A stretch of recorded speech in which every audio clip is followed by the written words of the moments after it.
All right, guys, here's example 3. We're going to find the composite function with a restricted domain. So for A, we're trying to find f of g of x.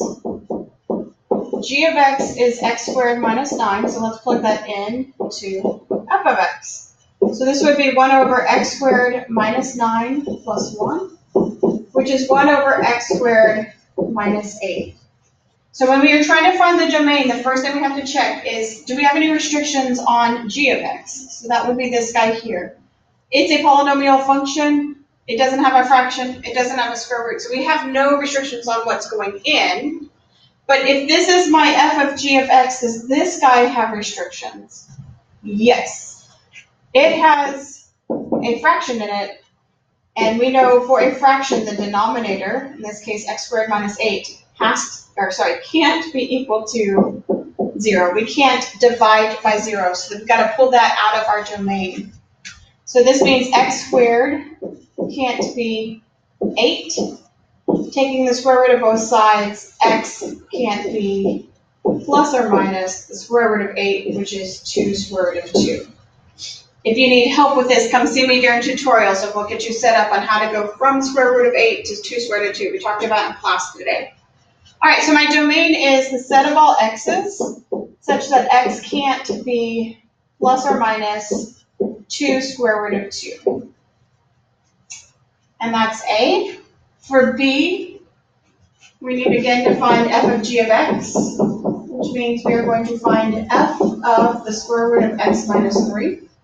We're going to plug in the square root of x minus 3 in for x here. So I get the square root of x minus 3 squared minus 2. Here, the square root and the square cancel each other, so we get x minus 3 minus 2, which is equal to x minus 5. So again, here are the steps, and I'm not sure I said this clear enough during class. So here are the steps. Make sure you can plug anything you want into g of x, but for this one, I have a square root in here, so I can't plug in anything that will make that square root negative. So x minus 3 has to be greater than or equal to 0. It can't be negative, which means x has to be greater than or equal to 3. So even though f of g of x looks like, hey, you can plug anything in, we have a restricted domain going into our function, which means this has to hold true. So for our domain for this one, it's going to be set of all x's, such that x is greater than or equal to 3. X is all real numbers. I forgot that on this one. This is a hard thing going from algebra 2 to PreCalculus. All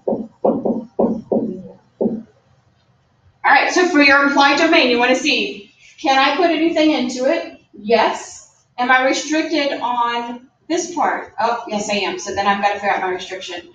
For this one, my restriction came from my g of x, not from my f of g of x. I have time for one more, hopefully 2. So here we got f of g of x. My g of x this time is x squared minus 1. So that's what I'm plugging into my square root. X squared minus 1 plus the 1. The negative 1 plus 1 cancel out, so I get the square root of x squared. Square root of x squared is plus or minus x. All right, did I have any restrictions on g of x? I do not. Do I have any restrictions on my f of g of x? I do not, and I think I told one of my classes wrong. So my domain for this one is all real numbers.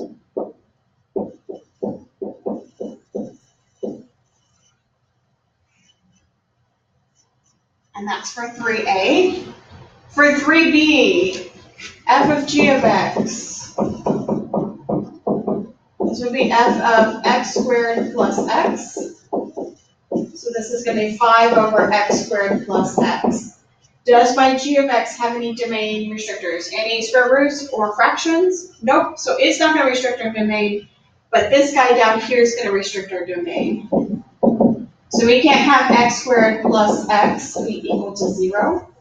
Factoring out our GCF of x means x times x minus 1 can't be 0.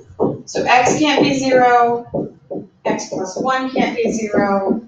X can't be negative 1. So my domain is all x's such that x is not 0 and x is not negative 1. all the other ones work. So hopefully that helps you for the restricted domain. Let me know if you have questions. Feel free to send me an email tonight.